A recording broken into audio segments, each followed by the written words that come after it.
Hello, everybody. Jay Real here, and with my sister Kathy. And she said, was it a few days ago? If you don't do a show with me on Friday, you ain't no brother of mine. Yeah, So, I'm gonna have to divorce you now.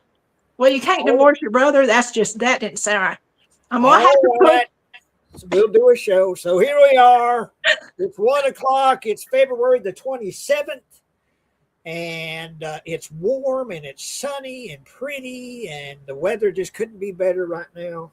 And yeah, so here we are, and we got some things to talk about. We're going to catch up, Sweet but tea.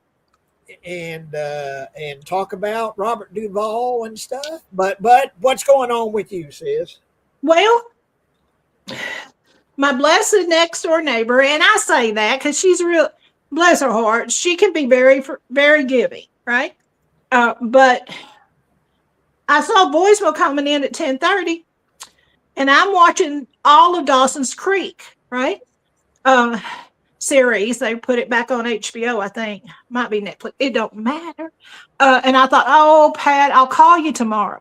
Well, I got caught up this morning and I called her and she answered. She said, Kathy? I said, yeah, I'm in the hospital. I said, oh my gosh. She said, yeah. I think I tried to call you about 10:20, and then I just called an ambulance. Y'all, I felt, I mean, I couldn't have taken her to the hospital anyway. I don't have a car, but I felt like below dirt, earthworm's ass dirt on the ground that I didn't answer that poor old woman's phone call. But y'all, she calls me no less than 4 or 5 times a day. And so I have let it all start going to voicemail. I'm just not that needy as far as having to talk to somebody every day, you know. But she told me, how she was faring and all that. But she's one of these people in her mid-70s. She don't need to live alone, Jay. She gets dizzy spells. I can just see her, and she's a little bit of a hoarder. I could see her falling and killing herself, hitting herself in the head, you know. But anyway, so I'm having a little remorse over that. And so she goes to activity center and plays dominoes and skip-bo and all that. So I called up there and let them know, the director, and she said, oh, I didn't know, thank you. I said, yeah, I just want to let y'all know. But anyway, so other than a little remorse, I'm dancing on sunshine. Yeah, well, like I say, it's February, and of course, Texas weather is crazy.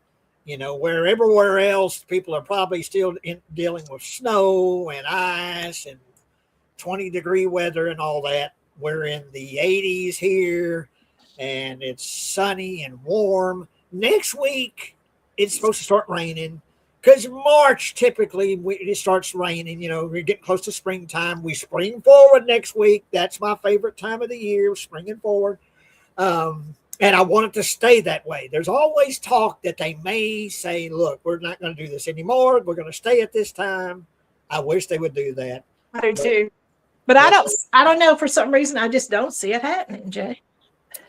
In fact, Texas passed the law to do that, but for some reason they weren't able to do it. There was some law that prevented them from doing that. Yeah. They passed the ordinance or whether to do that it's, are you going to stay with the daylight savings time, or are you going to stay with the other time? Now, what I want to stay with is the long days. The longer, the better, because I like to go walking in the evenings, and I don't like it getting dark at 6 o'clock. I like it to be 7 or 8 o'clock. It's still daylight outside. I like that. So, if they ever do change it, I hope they change it and make it permanent. The long day. Yeah. Yeah, and I know why it all started way back in the day, 20s or before the 20s, was for the farmers. Okay, well, I understand that, but I think things grow just as good year round. If they're going to grow, they're going to grow. Farmers don't care what time it is. They're going to come in when it's too dark to work the fields. I never anyway, said that. We'll spring forward next weekend, and I can't wait for that. That's my favorite time of the year. Summertime is my favorite time of the year. The long days where I usually spend all day outside unless I'm doing a show. I usually spend my time outside and for it to be sunny and pretty, but they say next week, 30, 40, 50, 60% chance of rain pretty much every day next week. So Well, I don't care if it it rains. may not rain every day, but there's a good chance of rain next week. Yeah. And but anyway, yeah, it's getting to be close to springtime and my favorite time of year in Texas. Yeah. The dandelions. Yeah, Are, and the blue bonnets are going to start popping up. yeah. My back. I need to. Cause I haven't walked in a few days, but I need to walk down the circle because there's a spot there by the circle that always sprouts up blue bonnets, and I need to go and see if there's any blue bonnet spots spouting up because around this time of year is when you start seeing the first blue bonnets. Yeah. And black-eyed Susies. Those yellows with the black, in the middle, and what we always called Indian paintbrush. That's a different one. Red flowers. Yeah, there you go. Yeah, yeah, I like them. Texas has some beautiful wild flowers. I was thinking, blue bonnet, and that's the state flowers, blue bonnet. Yeah. Is that the only place that it grows? Is it in Texas, blue bonnets? I think so. I think so. Yeah. Every state has their own florals. Yeah. Fauna, whatever you call it. But sometimes there'll be a whole like hillside. Oh, there's places around. There's places around and outside of Austin where you can go and it just blankets the landscape on both sides. Yeah, all the wild. We go and take pictures with the blue bonnet. And you can plant blue bonnet seeds if you want to. I gave my neighbor a packet last year for her birthday. And I tell you what we have in April here in Georgetown, Texas, is Poppy Festival. Red poppies grow. And people plant them and they grow around different areas of Georgetown. And it's a big deal. The festival is a big deal. People fly in, it's kind of like our South by Southwest, but flowers, poppies, and the red poppy is celebrated because it grows so readily around here. Now, I've lived here 2 years and I hadn't there's places you can go, but I hadn't never seen one red poppy. But this year is my goal. What is the recreational drug that they make from poppies? Opium. Opium, yeah. I knew that too fast. With that, but they make it from poppies. Opium. Flashback. No, I'm just teasing. I'm gonna get me some more sweet tea. So. Yeah, we're drinking sweet tea, y'all. Today I made my sweet tea and out of a jelly jar, a big jelly jar. And I love my sweet tea. Now I wake up in the morning, I have my Folgers in my cup with a little Splenda and some creamer. But sweet tea is the way I get my water intake every day. I get the Keurig, and I've been drinking this double caffeine Keurig pods. And oh my God. Double caffeine, yeah. But you can drink coffee anytime. I can't do that. A lot of times, yeah. Unless, maybe I'm going to Starbucks or something like that. I get a sweet coffee drink or something. But otherwise, it's just in the morning because I'm naturally so. But you can drink coffee before you go to bed. Yeah, it's just a miracle. I often have a cup of coffee after dinner. Yeah, and then I go straight to sleep. And it's not decaf; it's just the way my brain, my body.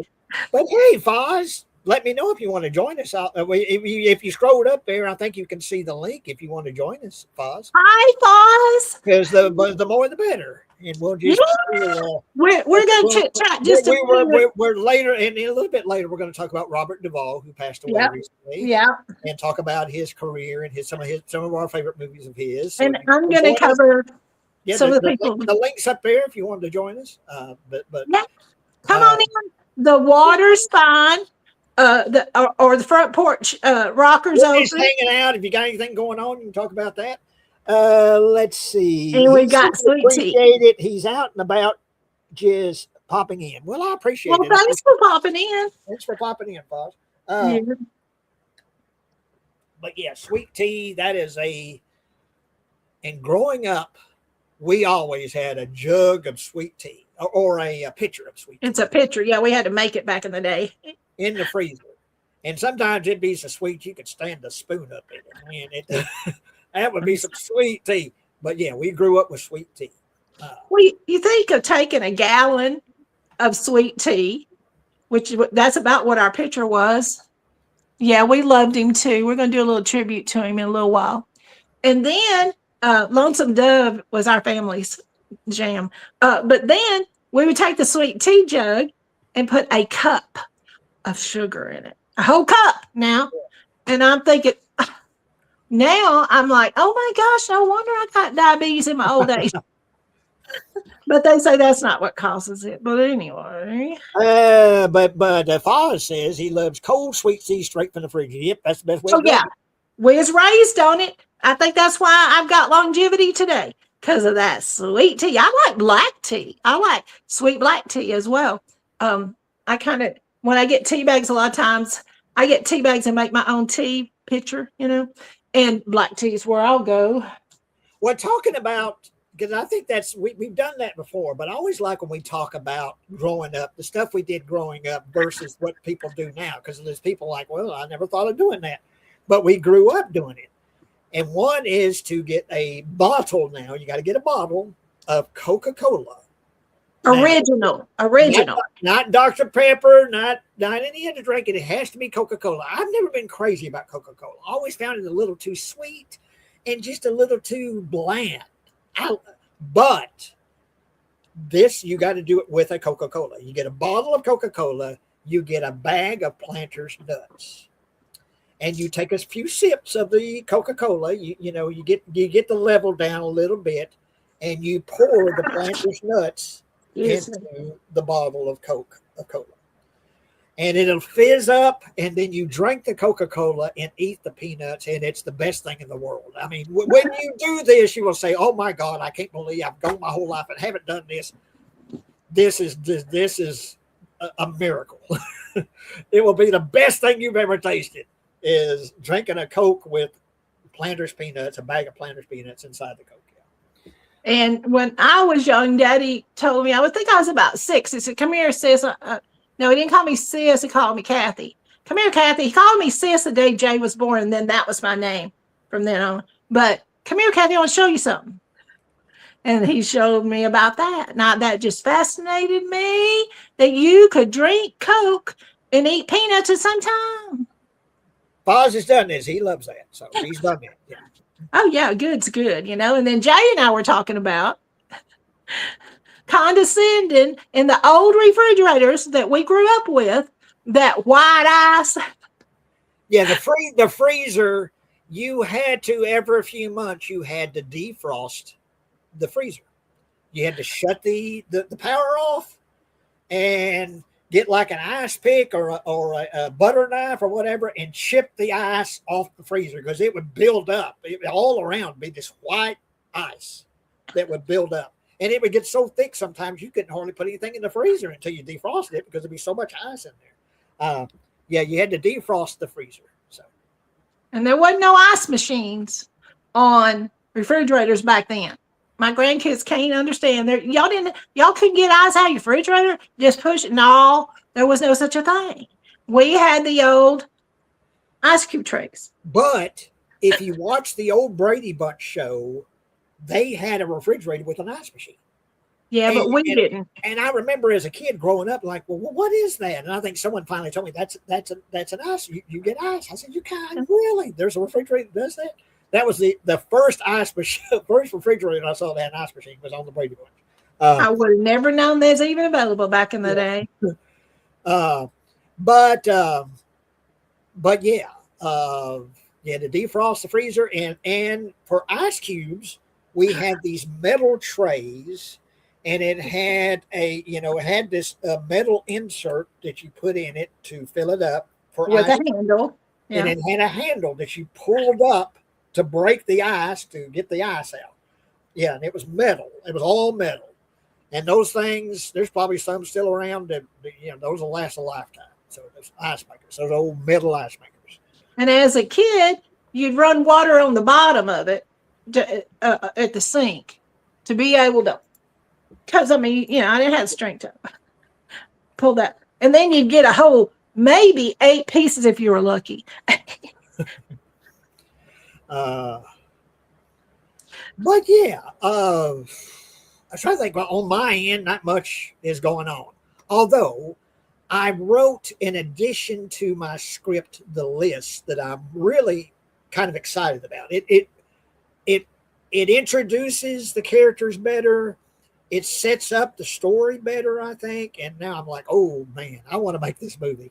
But I still need a laptop. And Brandon says he wants to help me get my laptop. So we'll see if that happens. But yeah, for editing, Yeah. Yeah. Hey. Yeah. I have got a little news to share. And then I got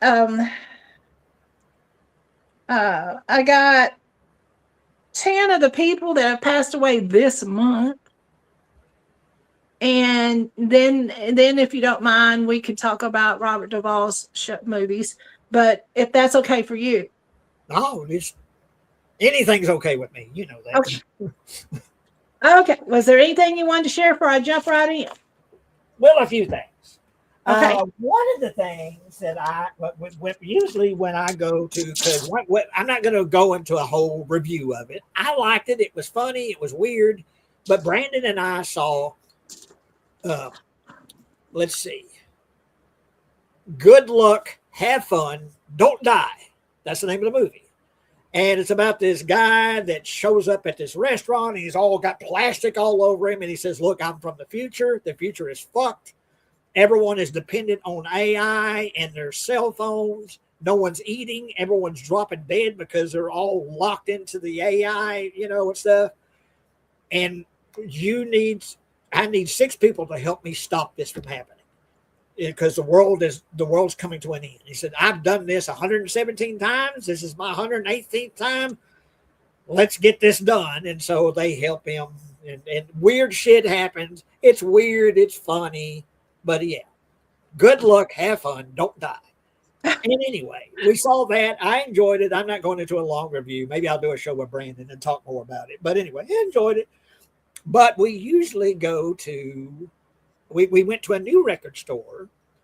Brandon got a few records. I didn't get anything because they were a little too high for me, that record store. But we usually go to Half Price Books. And they've got records for basically $3. I think they're like $2.95.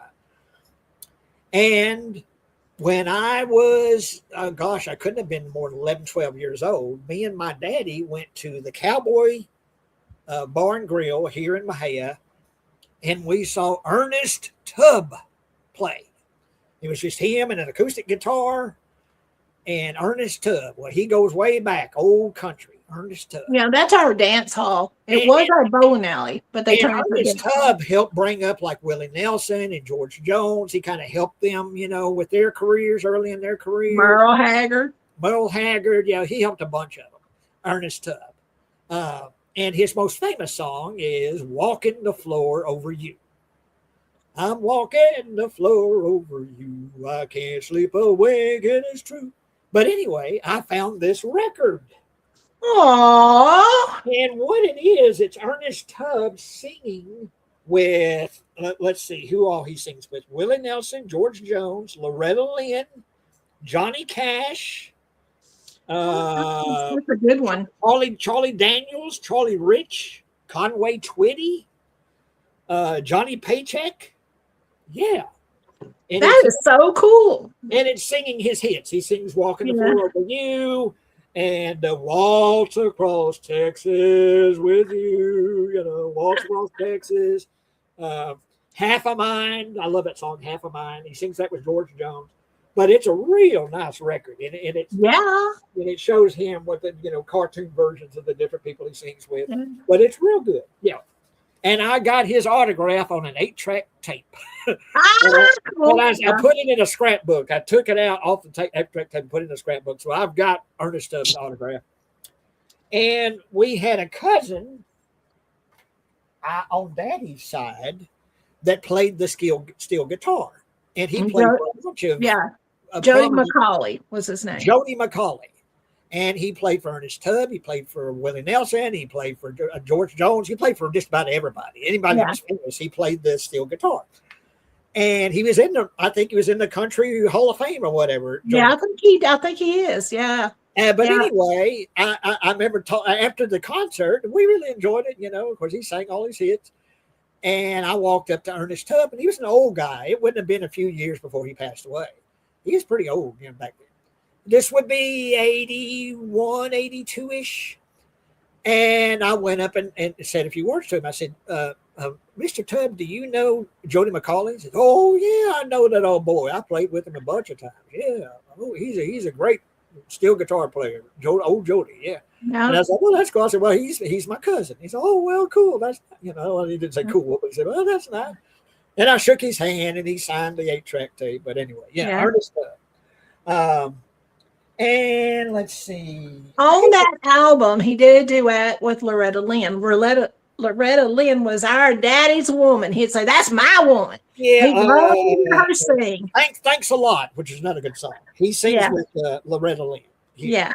That was his singer, man. I'll never forget. And I introduced him to Eric Clapton, and he goes, well, that old boy, well, I don't know about singing, sis, but boy, he can pick. And that was when I carried my father a cassette tape. Okay. Because he's always playing music. Always. All day, every day at the marina. In the concession, we had a jukebox. And he'd say, I don't care, keep the music going. Speaking of Loretta Lynn, Sissy Spacek won an Oscar for playing Loretta Lynn in Coal Miner's Daughter. Sure did. And so, yeah. And did a great job. Actually sang the music. It wasn't like an overdub or anything. She sang the music and did a great job. And I revisited my daughter and I was carrying the grandson. He was about 16 months old, right? And my daughter's huge pregnant. We're walking down the sidewalk in Austin, fixing to go to a pizza place, and walked right up and to pass on this small sidewalk with Sissy Spacek. She come towards us with her daughter, and instantly I said, well, hello, Sissy, like that. Okay. Do I have decorum? No. It hit me, and I said it. She stopped and spent about 10 minutes talking with us. And that's something I won't never forget. You know what I mean? Yeah. And my daughter, and my daughter's huge. She was like almost 9 months pregnant with my granddaughter. The babies were close. But she's the sweetest, most down-to-earth person. Little bitty thing, y'all. She's a little bitty tiny thing. But I'll never forget that. And like I said, she was so gracious, so nice. And we didn't fangirl her. I mean, we would pass Matthew McConaughey on the sidewalk. You just don't say nothing to him. You leave him alone. It's their hometown too. But she was visiting her daughter, which is an Austinite. And we just happened to run into her, But so that was a blessing. But there's so many. Shoot, I want to do a retrospect on her movies. There's so many of her movies that has meant a lot to me. Well, of course, Carrie, and there's so much. Yeah, there's a lot. But there was something. Was you going to say something? You was going to talk about something? I interrupted you to talk about Ernest Tubb, but there was something. Well, I was just going. There's a few things in the news, like 3 different things I wanted to share. What's near and dear to the nation's heart right now is Nancy Guthrie, right? The search for Nancy Guthrie is now a month long. FBI has this as an active status. It's not a cold case. It's active. Now that $1 million reward has been given out by her family, or not given, but you know what I mean? It's up for grabs. And they come to the conclusion, Savannah said on a post, on the news, that they are living in reality that their mother may no longer be alive. They just want her. Okay? They give her back to her family. Come on. And so any leads, and there's, once she posted that $1 million, I think they said there is 1,600 tips came in. So we're going to pray that they find Nancy Guthrie alive and well, or that they find her. That's the main thing that the family's hoping for. You know. And on other news, today it was announced. I follow the dailies. I get their email every day, and Netflix and Paramount were trying to get Warner Brothers, right? And they were in a bidding war. Paramount got it. Okay. Today it was announced that Paramount got Warner Brothers. They put up like 26 more billion or $1 million. I don't know, y'all. It just said 26.5. I knew that $1. And they won the bid. So now Warner Brothers is under the umbrella of Paramount, which I like. Now, in other news, in Mexico, drug king El Memcho was taken down and killed, right? And Puerto Vallarta, that resort, people were sheltering in place. Cars, buildings, and buses were set on fire by the cartel. Well, there was a big upheaval in Mexico, and just really, yeah, just. And the president from Mexico was on the news this morning and says things seem to be getting back to more normal. They're hoping Monday they can open the schools. I mean, you know, the cartel. They were going after some of the resorts because they know the money. They're going after the money, right? There are still Americans that are in the airports trying to get out, trying to get home, right? They went down there for vacation. I would never go, but then again, common sense hit me in the face years ago that you might disappear or die in Mexico. Stay out of it. But now, anyway, there's that. Today, the Pentagon has issued an ultimatum to the AI company Anthropic. They want them to drop their restrictions to let the military use their AI tool as they wish. The company Anthropic said no. They think it should not be used to decide war orders without human interactions. Go figure. And so the Pentagon says, well, fine, we'll blackball you where nobody will use you. Well, good luck with that. They said AI could decide our lives, our Americans' lives. And, you know, Pentagon, yeah, go on, do it. You know what I mean? No. So it made a lot of sense. Okay. Now, that's all the news. But I thought I could start real briefly with the list of people that have passed in February 2026. Okay. Now, this is no particular order. It's just as it came to me on a website where I was doing research. Catherine O'Hara. Well known. I hated that. Yeah, I loved her on SCTV and, you know, Best in Show and so many movies that I love. Beetlejuice. Yeah. My favorite is the series Schitt's Creek. Schitt's Creek, yeah. And what's cool about Schitt's Creek is they'll be like the local news, and they say, well, Schitt's Creek won an award. And so they'll be able to say shit because it's spelled SCHITTS. It's somebody's name. So they can say shit. Dan Levy and Eugene, it's their show, right? They wrote, produced, and starred in it. Well, Dan said we went to, and it was in Canada, is where it was filmed. They said, okay, we went to them with this show, and they go, okay, but you can't name it Schitt's Creek. We don't, that's not going to happen. And the next day, Eugene walked in with a telephone book and slammed it down the desk and opened it and found Schitt's Families. SCHITTS. You can't Did you dispute it? Go ahead. Go ahead. Right. You proved us wrong. Nobody, that's what it was. Nobody would believe that's somebody's last name. Like, Yeah. here you go. Man, And I'm like I like, say, it's cool because you just watch normal TV and they'll say Schitt's Creek won an award. So oh, they'll yeah. say, I just love that. I would go for it too. I tell you. I like Schitt's Creek. I wasn't as crazy. I need to go back and rewatch it because I just wasn't as crazy about it as a lot of other people. I did think it was funny. And of course, Catherine O'Hara was funny. I like her in anything. I always loved Catherine O'Hara, but, Well,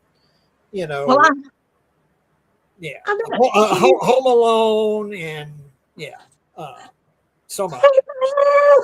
Yeah. And that commercial she did with Kevin, the comedian, Kevin Hart, around Christmas. Yeah. They're in the store shopping and she turns around, Kevin, he goes, I'm right here. I just love her. Yeah, she was a very, very talented actress that could go dramatic or comedy, and her timing was excellent. Yeah. Okay, now we're gonna touch on one, James Van Der Beek. I didn't hear about that. You didn't hear James Van Der Beek passed away? I didn't hear he passed away. No. Yeah, 40, I think it was 48, 46, 48. He was in a lot of different shows, but Dawson's Creek is one of my favorite ones where he starred in that. Yeah. He passed away, gosh, less than 2 weeks ago. And then Varsity Blues, he played one of the main characters, and I was my daughter and I and her best friend were extras. I got over there in the store building. I've got a banner that you gave me. I've got it hanging up from I think it was the Wolverines one I brought you. I thought, oh, he's got to have this, I've got but anyway, and that meant a lot. But Jason Van Der Beek and his wife have 6 kids. But before when they knew he didn't have much time left, a lot of his friends got together, and I think it was $4.6 million. They bought him a ranch here in Texas, I think outside Austin, for him and his family. And they moved there. Now, that touched my heart a lot too. And so anyway, when people talk crap about his widow, saying, well, she just bought a fort. No, she didn't. All of his friends got together and bought that land for his family. So I hate people talking trash, especially when you don't know what you're talking about, Okay. ALS took Eric Dane. He was Mr. McSteamy on Greg's Anatomy. And recently, and I just started watching recently, Euphoric. I didn't know, but he's in Euphoric, and he plays this nasty character in Euphoric. But he was such a good actor. And yeah, and that's such a horrible crime. Robert Carradine. See, now here's the thing about Robert Carradine, because about a month ago, I've been sending messages to some actors on Instagram to see if maybe they might be interested in doing an interview. I still haven't got a response from anybody, but one of them was Robert Carradine. And to hear not only that he passed away, but that he passed away from suicide was just... So did his brother. That hit me because he as a kid, he was in a John Wayne movie. What was it, The Cowboys? Most people know him from Revenge of the Nerds. Yeah. And he was a long-standing actor. Revenge of the Nerds movies. And to hear that he committed suicide, that really hit me hard because I was always a big fan of Robert Carradine. Loved him in Revenge of the Nerds. And, like I say, as a kid in The Cowboys and just, other movies that he was in. That's his most famous role, I guess, is Revenge of the Nerds. But yeah, that was terrible to hear that. He was in a long-standing comedy, Lizzie McGuire. I don't know if that was, I think that might have been Nickelodeon.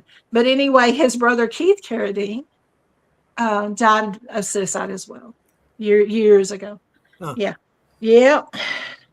But he had a whole family. His father was an actor and did a lot of Westerns and stuff. It was his name. But anyway, his father was an actor. He's from an acting family.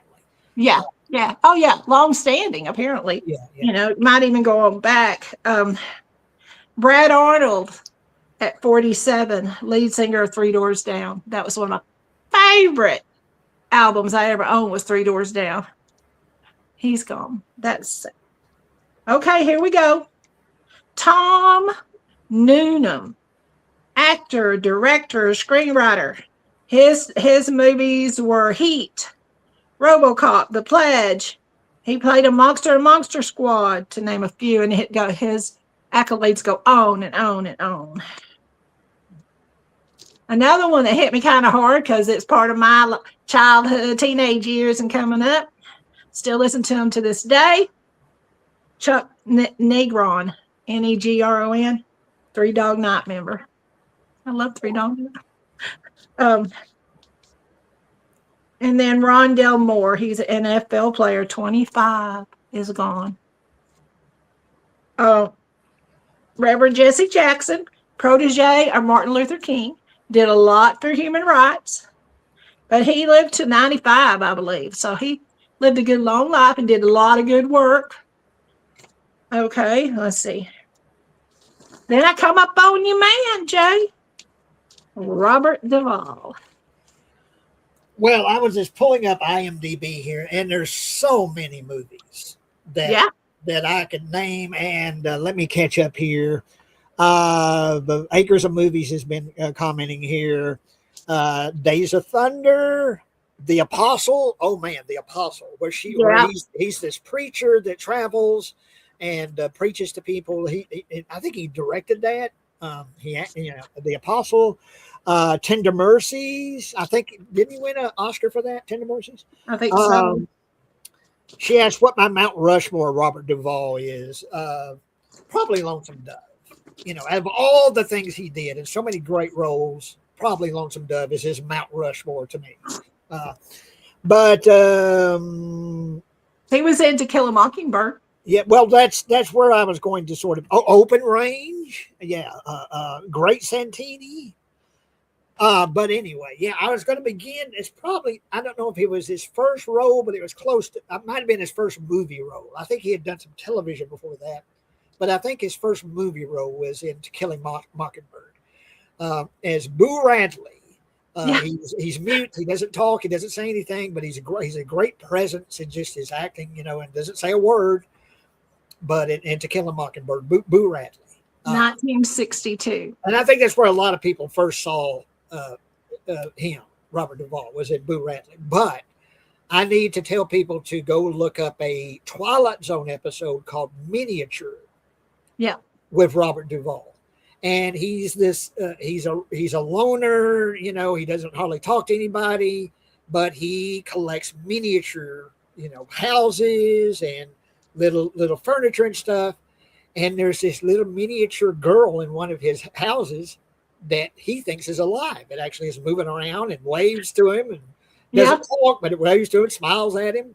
And I'm not going to spoil the ending. The ending is kind of like, well, where this is heading, but great performance by Robert Duvall in Miniature, a Twilight Zone episode. So our family's favorite, Lonesome Dove. My daddy just adored. We all did. We all loved Lonesome Dove.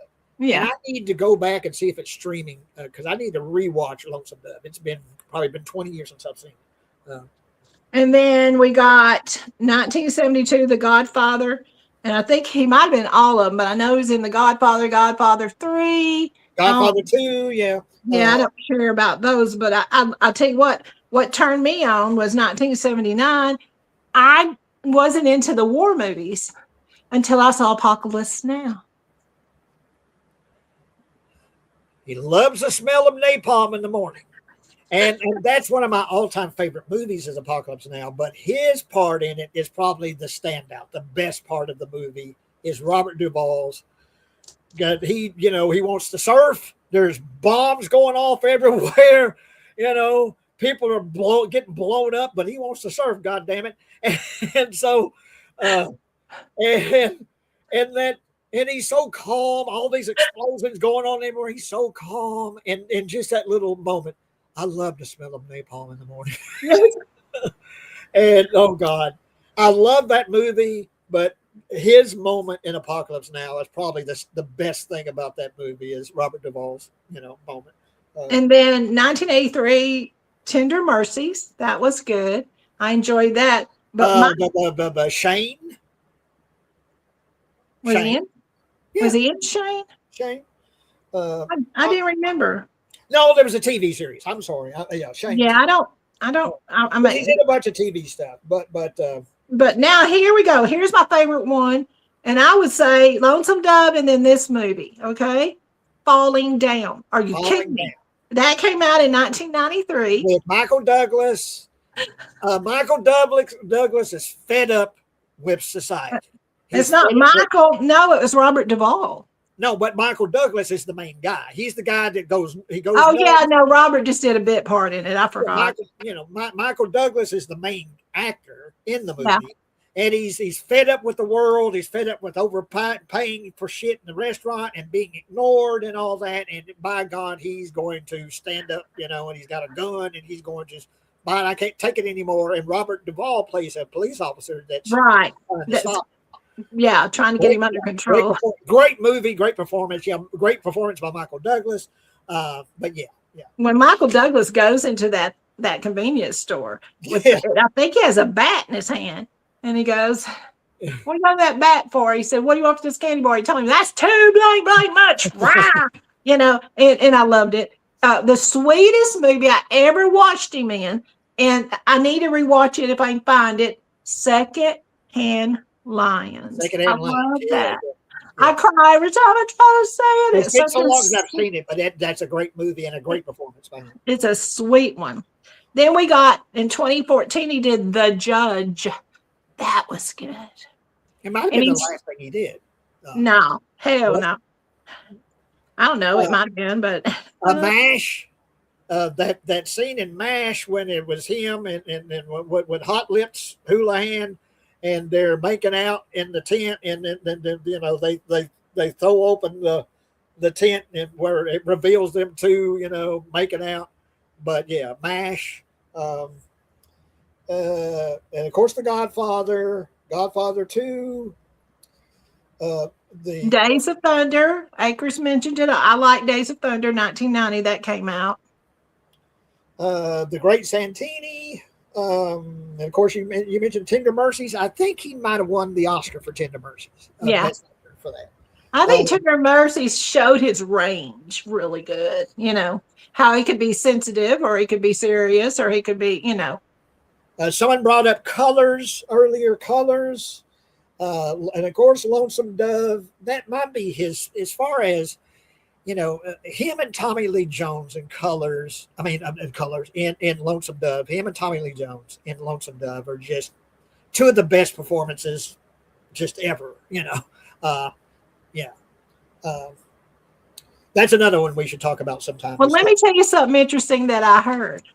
I watched it the other day, and it's KUT local station is interviewing people and talking to some of the people from that's going to be at South by Southwest in the Screen Actors area. And they talked to, I think it was because Billy Bob Thornton, I believe, still in Fort Worth, right? Filming The Next Landman. But he was very good friends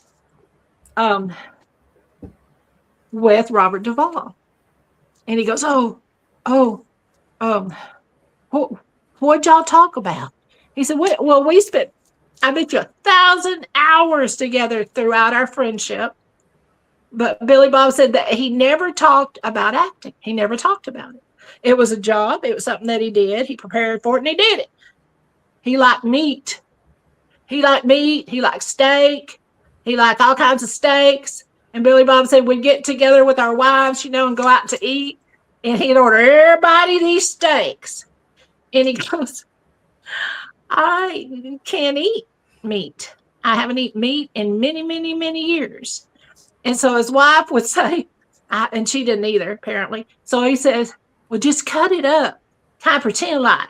And he always got, and Billy Bob always got my big old salad and set it in front of him. and he'd be eating bites of that salad, see, because that's what he ate was a salad. And he cut that meat up. And he said, well, didn't he ever catch you? So why aren't you eating that good steak? What's wrong with you? Why are you? And he goes, no. He said, a lot of times we'd have it at his house. He'd do a big, he'd fix the steaks on the grill and everything. And he has this big old dog. And I was feeding the dog under the table. And he said, well, what kept him distracted? Talk about anything else in the world, and his mind would get on that subject. Well, if you watch Sling Blade, and there's a moment where Carl, you learn Carl is basically, he's been abused, his whole life as a kid. They kept him in a shed, they kept him in a hole in the ground and just fed him slop. And his father was abusive. His mother was, of course, he killed his mother with a sling blade. But, his father was really, abusive and to him, and just treated him like a dog, But at one moment, there's a moment in the movie where he goes to visit his father, and his father's just sitting in a chair. He's not talking. He's an old man. He's just wasting away. And he said, well, I can mow the yard for you. I could do some things around the house, and he wasn't saying anything. I don't have a son, He said, well, if that's what you want to do, just sit there and die and go ahead. The world will be better off, But it's Robert Duvall who plays his father. You're right. Yeah, in Sling Blade. He doesn't have a big part. It's just that one scene, but it's just him. But it was good, yeah. Him sitting and not hardly talking, because he's just wasting away, basically. But, well, if you're going to just sit there and die, the world will be better off once it's done with you. Just go on ahead, That was funny. Just sit there and die if that's what you're going to do. But yeah. So, but yeah, that. And when Robert Duvall made The Apostle, where he's this traveling preacher that, preaching to people, there's a small part for Billy Bob Thornton in it. Right. Yeah. They have an interpretation, because he's trying to get him to, give himself to the Lord and such. And I don't want to hear that shit, But anyway, it's Billy Bob Thornton. Yeah. And Billy Bob, they did for each other. They would have small parts for each other. Well, that's what I was going to say. Billy Bob said that there wasn't a project that he done that if I didn't have another, contract conflict, that I wasn't invited to do something in whatever project he had going on or was involved with, I said, oh, that's sweet, But anyway, it says here the last movie he did was actually in 2022, The Pale Blue Eye, which I haven't seen. I haven't seen that. I don't know. Yeah, I saw.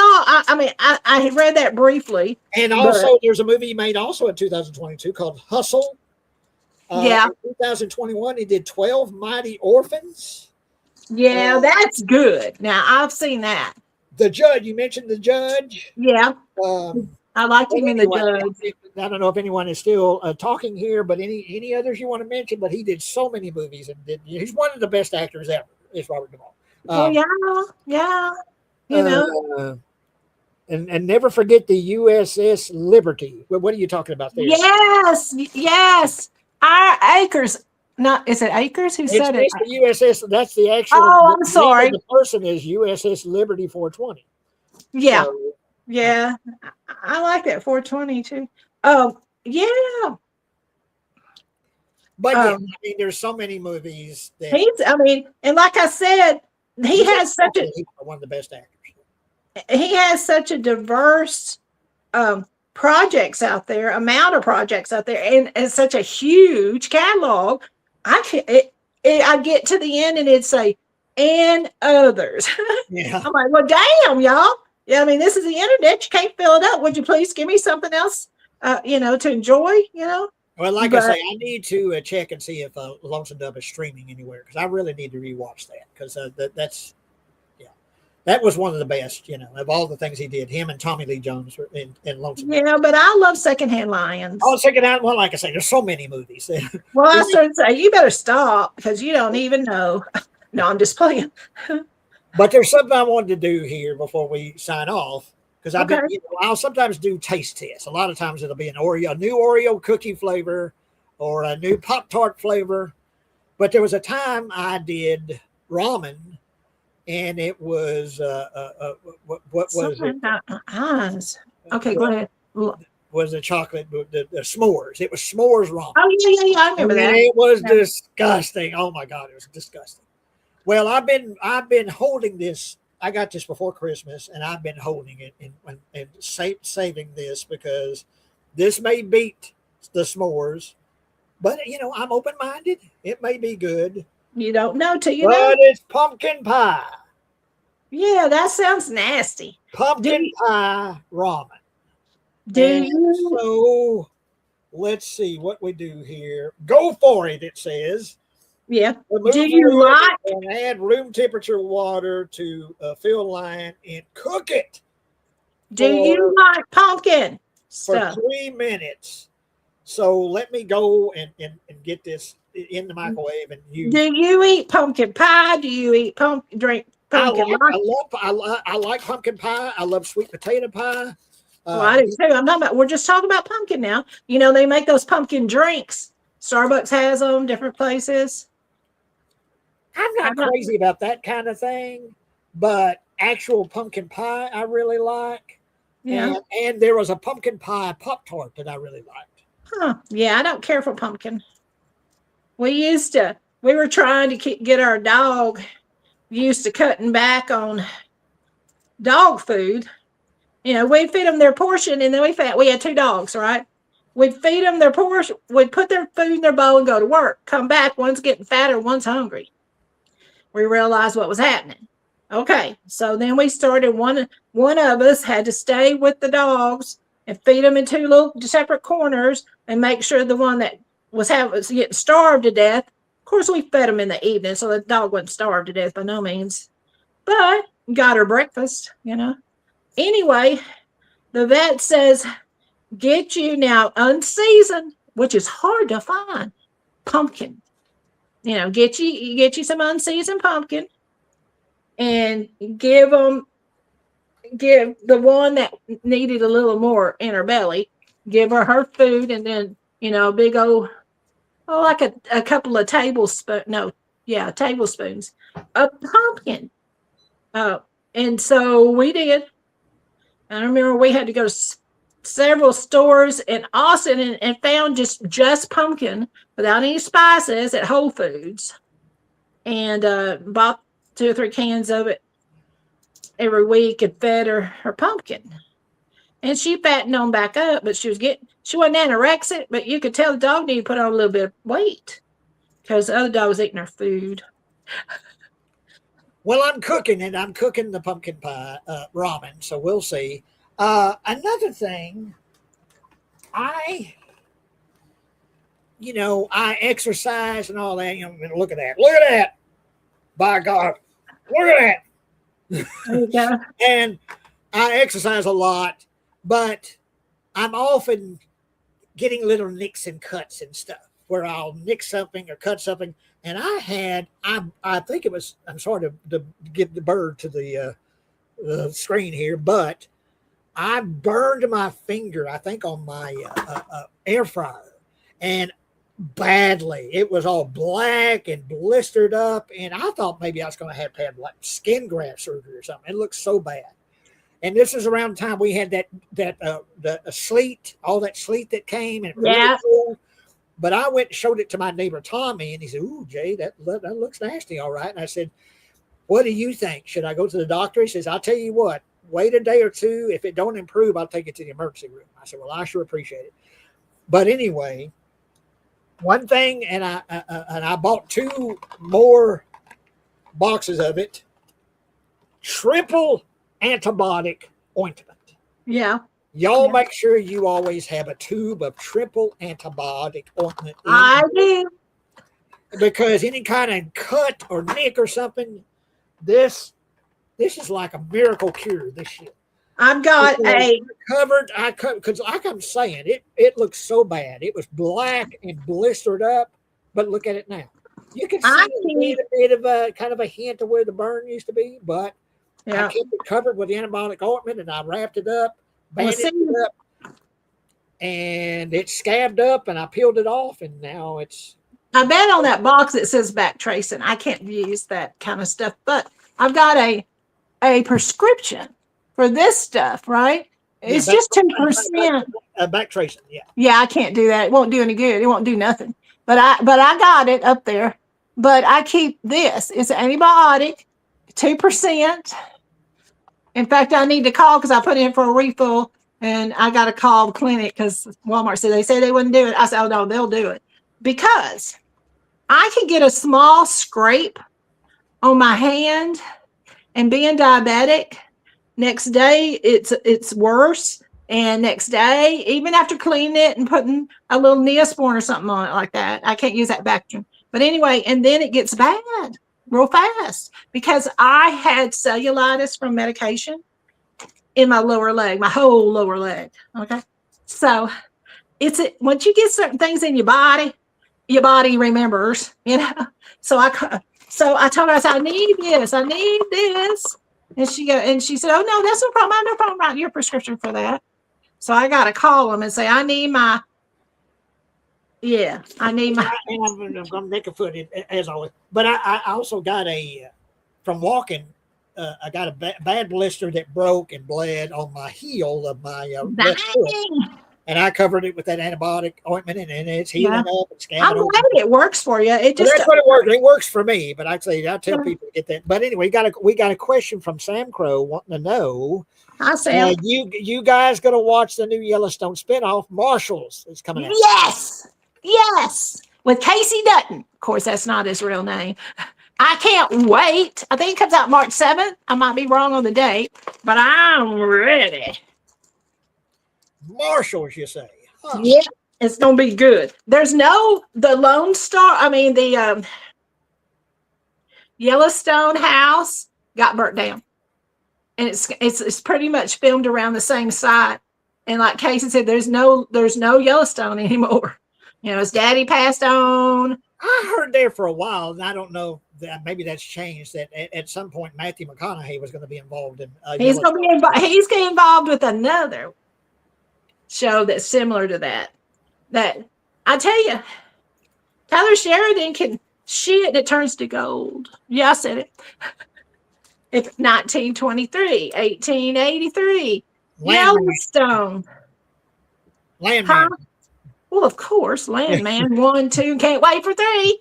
You know, but seriously, you know, he's and let's touch on something. I need to make a pit stop real quick, but then let's touch on something that I asked you about, and you said I don't know nothing about it. Okay, well, while you do that, I'm going to try the pumpkin pie ramen.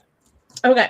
And let's just see. I'm keeping an open mind, like I say, that the s'mores was disgusting, but you know, I'm open-minded. And show you if you can see it.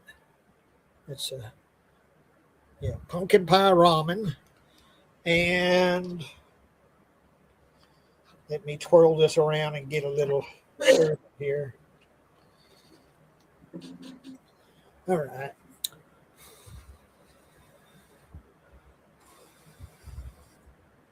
Yep. Pumpkin pie ramen. Are you saying pumpkin pie ramen?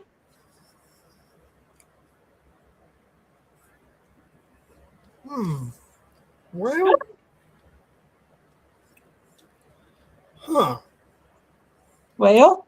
Well, this is interesting. Let me have another bite. Pumpkin pie ramen. My daughter tie-dyed me this shirt. I love it. Honestly, to me, it doesn't taste like pumpkin pie at all. It almost tastes like chicken ramen. Okay, it has a more savory taste than a sweet taste. It's not bad. I would eat this, but it doesn't taste like pumpkin pie at all. I mean, if you were to give this to me and say, what does it taste like? The very last thing I would say is pumpkin pie. It doesn't taste anything like pumpkin pie. Have you ever got a hold of something like that, Jay? That you just ate a few bites and said, I can't do it. I just can't. Well, like I say, that s'mores ramen, yeah. One bite, I was done. The damn head cheese that Brandon's always trying to get me to eat. Oh. I had a little chunk of that. I gave it right back to him. I said, "Nope, take it back." Here. Nope. He can eat that shit like candy. I've seen on some shows we've done. He's had a big old brick of head cheese and he just chomps into it like he's eating a brownie or something. My alarm's going off. Just a minute. There we go. But I can't do head cheese. This is my cookies. I Caramel get those. coconut. Yeah, I like those. I put them in the refrigerator and get them cold. But I like. Well, that's where mine stay. Oh, I I like the caramel coconut. Yeah. I think it might be Nabisco's got that combination out too. And they're good. But they're about almost $2 higher than these. I also I give pumpkin pie 5 out of 10. But as it false advertising, I give it like a 2 because it does not taste anything like pumpkin pie. It has more of a savory, almost chicken flavor to it. To me, what do you say? Yeah, I don't buy it. There's a little in the back of my throat. There's a little tiny little hint of pumpkin, but that just might be my imagination because it's saying pumpkin pie on the thing. Just your imagination. But it's not disgusting. I can eat this. Yeah. It doesn't taste like pumpkin pie, but I can eat it. And if you're starving, you'd eat it. But I don't know. I think I could be starving, but I can't eat that head cheese. No. I'd eat it. And Brandon will still try me on that. No, there's a different flavor. Try the spicy. I said, you just get away from me with the head cheese. No, Brandon, no. Let's talk about spicy. We talked about funky, nasty healing of skin and stuff, but let's talk spicy. What about spicy, Jay? Can you do heat? I like spicy. We ate at Freebirds when we went to see the movie. We ate at Freebirds. And this is kind of like Subway, but it's a burrito. I know it well. They put it. You pick your tortilla, and then you pick your. And I got black beans. He got some refried beans. Says, "Hey, go ahead and get me some refried beans." And there's some fried rice. But anyway, he got the spicy version, and I said, "Well, just give me the same thing." And I appreciate it. He paid for both of them, so I appreciated that. Well, I gave him a little money, but anyway, it was spicy, but it wasn't overboard spicy, and it was my level of spicy, kind of a mid range. It definitely had spice to it, but it wasn't overpowering. So yeah, I like spice within reason. If you watch that show, Hot Wing, Hot. Yeah, I watched that a few times. Not Hot Wings. What's it called? I have no idea. But it's where they eat the hot sauce. They eat wings, and it gets hotter and hotter and hotter as they go on. What is that? Someone tell me the name of that show. I really like that show. But it's famous people, and they'll eat wings, and he'll interview them. He's a real good interviewer. He interviews them about their career and the movies they've made and stuff as they're eating the hot wings, which gets hotter and hotter and hotter as they go on. Yeah. And there's some that just go, I think Conan O'Brien was like a slobbering mess at the end of it, snot coming down his face. But there's some it hardly affects, but some of them get they can't hardly stand it, I couldn't do it. I wouldn't make it at all. When I don't. What's that called? But anyway, someone tell me what it's called. But I really like that show. I like refried beans, but I like to put salsa in it. Well, I get the mild salsa, right? Well, I have a lot of my groceries delivered, and the picker substituted, and I didn't know it or made a mistake. It don't matter. Medium salsa. Now that's what I get. I get medium salsa. I said I don't know right about this. I don't be able to handle it, but I kept it. I didn't complain. I kept it, and I noticed. I'm taking insulin, y'all. I noticed if I put it in something like the beans, and I put a little Mexican corn in my beans, and mix it all up together and eat it like that. Well, if I'm cooking with it, it didn't bother me at all. But if I want to sit down and just eat a little bit of chips and salsa, It was almost too hot because I don't do jalapenos. See, I like the medium. That's when I get salsa. I always have my salsa, but I get yeah, medium. And yeah, I'm not crazy about jalapenos, but there's a few things every now and then I'll get some jalapenos, like a cheeseburger. Sometimes get jalapenos on them. yeah. Um, another thing I like on my cheeseburgers, and there's only a few places you can get it, is a fried egg. Uh, I like a fried egg on my cheeseburger, but there's only a few places that'll do that for you. Huh. Usually, it's like more of a local restaurant will do that for you. Put a fried egg on. Yeah, but they cook it all the way, right? The yolks cooked and everything. Yeah. Well, it's a Friday, over easy or whatever. It's all cooked. It's just The yellow runs a little bit, but I like a fried egg on my cheeseburger. Like see, I said, I like there's only a few places you can get a fried egg. I like sunny side up eggs, and I'll eat them a lot of nights with a piece of toast for dinner. You know what I mean? Fix me a couple. We got a comment again from Sam Crow. He says Sam Elliott was amazing in Landman season 2. It's Tommy's father. He was really good, and it's sad, because his wife had died, his mother had died, and of course Billy Bob was like, well, she was a damn old whore, she was a terrible mother, and all that. She was an alcoholic, real bad. Alcoholic. You didn't know her before all that happened. That she was, And so he's really affected by that. He said, well, just come and live with me, God damn it. And so he didn't want his daddy to move in with him. He didn't want nothing to do with his daddy. Right. Deal. And she says, oh, no, I don't care. You're getting him and you're bringing him home. So they come about him, but he's really good in the movie or on the show. Yeah, on the show. He is so good. And now they got their own oil company. I can't wait to see how that goes season 3. Billy Bob opened up his whole family. They just went ahead and said, well, we're going to have to do this. We might as well reap all the benefits and the bad stuff that comes with it too. But, but Landman is my jam. And on Sunday evenings, really, I get up Sunday mornings, have my coffee or something, and then I watch Landman. I didn't wait till nighttime because it's on. It's already available to be seen. I miss it. I miss it. But anyway. But all right, we'll go about another 5 minutes here. We've done an hour. But yeah, if there's anyone who has any comments or questions or anything, I want to appreciate everyone that's chimed in. Acres, let's see, Official Brutal Impact. Let's see. I dig that name. Foz Rotten, Sam Crow, everyone that's commented. And as usual, I ask y'all, please hit that thumbs up button, because the algorithms of YouTube, the more thumbs up we have, the more folks will see the show, and hopefully we'll get some people joining the channel. So if you're enjoying what you're seeing, please spread the word. And it's free to free. follow. Please hit that thumbs up and share. If you don't mind, share the channel. Just share it. I'm trying to think what we'll do next for our night show, because it's probably something I'll do again with Darren and Chris. That we'll finish up talking about the horror directors, but there's just a few left, so we'll think something else to talk about. Maybe we'll. But it's what it's Italian horror directors.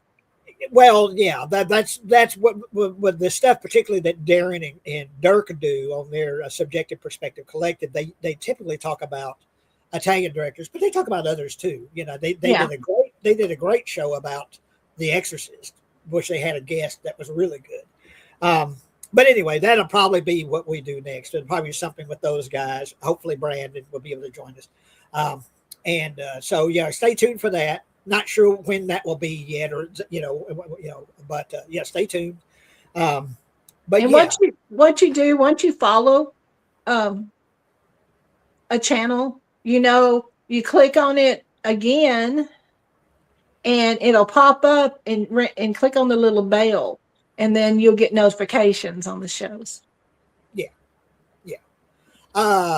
But before we sign off, sis, anything you got coming up you're going to do, or something with the family? There is a craft show on Sunday. And April asked me, do you want to go? And I said, no, I don't think I'll go. I went last Sunday, so I don't know that I'll go this Sunday, but I might. She'll pick me up. It's at a brewery. I don't drink, but they got sell coffee and tea and a few pastries. But anyway, so I don't know. It depends on how I feel tomorrow. It's in my city, so she's coming over here anyway. If I tell her, yeah, I think I do want to go, I'll get on up and get around it. I have to get up an hour and a half earlier. But that's always a lot of fun. It's a bunch of ladies sitting around of all ages, different ages, and no kids, it's 18 and over, and we're doing whatever craft we're working on at the time. It might be crochet, it might be painting something, it might be, whatever you want to do. If you're wood burning, come on, there's a place to plug it up. It doesn't matter. I do junk journals. I enjoy doing those. So I always bring those supplies, and you sit there and craft and drink your drink and talk to these different people. And last week we had a craft swap, and everybody that had extra crafts, they bring them up and put them on these big tables. And April drew names, and 5 people at a time got up and go through everything. Then once all people had gone at least one time, then they say, just come get what you want. Man, I ended up with $100 worth of free craft supplies that way. Oh. I was so happy. Saved my money, honey, because I can't afford to go spend money. I don't go to Hobby Lobby or Michael's and spend money on crafts. I don't have the money. You know what I mean? So that was such a big blessing. But I don't know. It depends on the mood I'm in, if I want to go or not. I'm kind of a moody old broad, being I am introvert.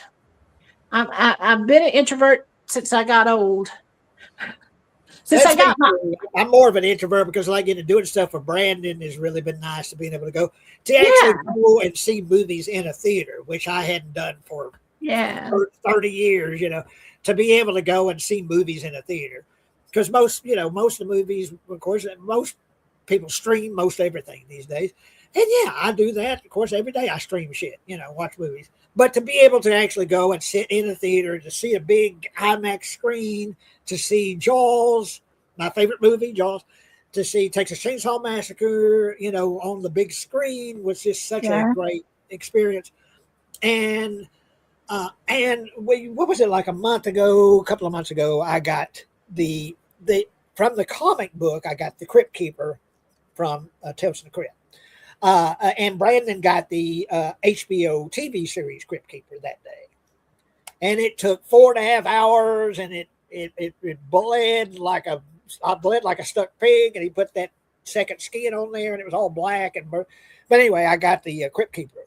Well, this cost about $300. But what I've been studying on, 2 things. Jaws. I want to get the shark from Jaws. Come on. My favorite movie, I need to get Jaws, and I'll probably get either here or here, 4-arm Jaws.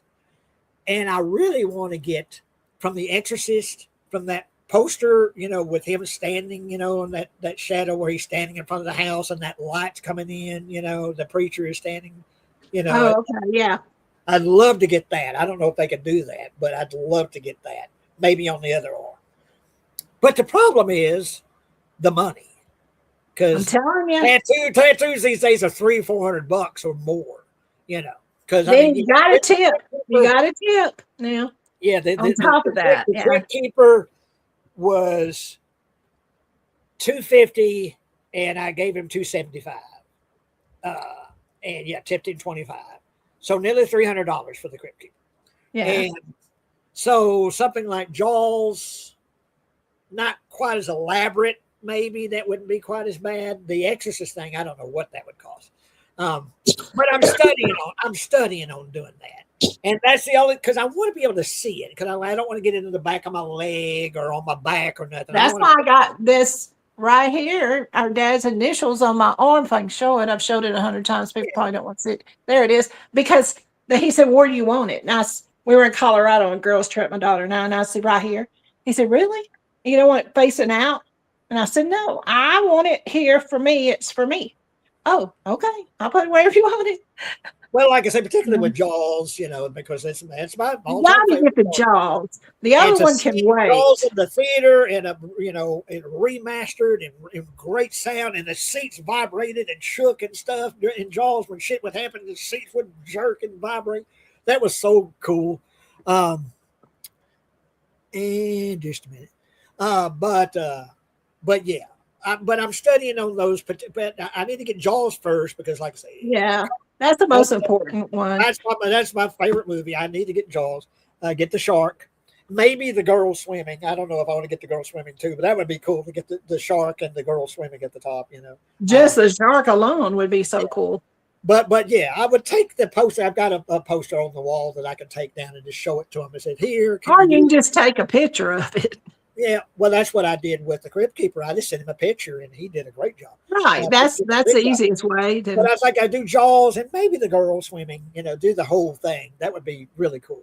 But probably on my phone because I want to be able to see it. I don't want to, like I said, I don't want to put it somewhere where it's going to be covered up with clothing. I want to be able to see it and show it off. Hey, look what I got. My daughter and his niece has um, beautiful work. Okay, I mean high quality work.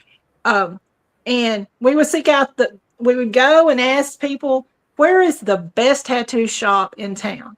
Well, one she got palm trees on her leg from Universal, but True Blue Tattoo in Austin has they bring in the primus. I mean the best artists they can find, and they do residence at True Blue Tattoo. It's off of 6th Street in Austin, and that's where I've gotten some of mine, and she's got some of hers. But she's got some beautiful big ones, right? From traveling. So in Colorado, she got I don't even know what she got in Colorado when we went, and I got my little bitty one. She got something big, right? Anyway, I sat down one day and calculated because she'd mentioned what that cost you. Oh, this, that, whatnot. Through the year, she spent $4,000. But it goes right back to you get what you pay for. Gorgeous, y'all. She's got some gorgeous work on her. So I'm proud of her. I always wanted a sleeve from here, from up on my shoulder, all the way down. Well, like I But said, got the because I've been, what was it 100 years ago? I got Betty Boop, and then I got the Crypt Keeper on my arms here. yeah, we decided you needed to get Betty Boop. My daughter and Yeah, I I threw need the to get money Jaws. together. I was thinking Jaws on my forearm, Jaws, and maybe The Exorcist. I just have to show them and see what they can do with The Exorcist. Yeah. But Jaws shouldn't be too So complicated. And you would think Jaws would be a pretty popular tattoo, the Jaws shark. yeah, I don't know. And like I say, maybe the girl at the top swimming, that whole bit, Um, but yeah, that would probably be mine. If I get a tattoo, the next tattoo will be Jaws, the shark. And I like the same guy that did the Crypt Keeper. I'd like him to do it if possible, because he was so good. And he took his time and it was really, yeah. Yeah, Okay, yeah. I guess we'll wind this up. Sis, thank you Bye. for joining me on this. Stick around. I'm going to sign off, but stick around. But I'm going to sign off to the public there. Yeah, thank y'all for watching. Thanks everyone that's commented. Please hit the thumbs up and spread the word and share it and all that good stuff. And we will see you guys soon. Bye-bye. Bye.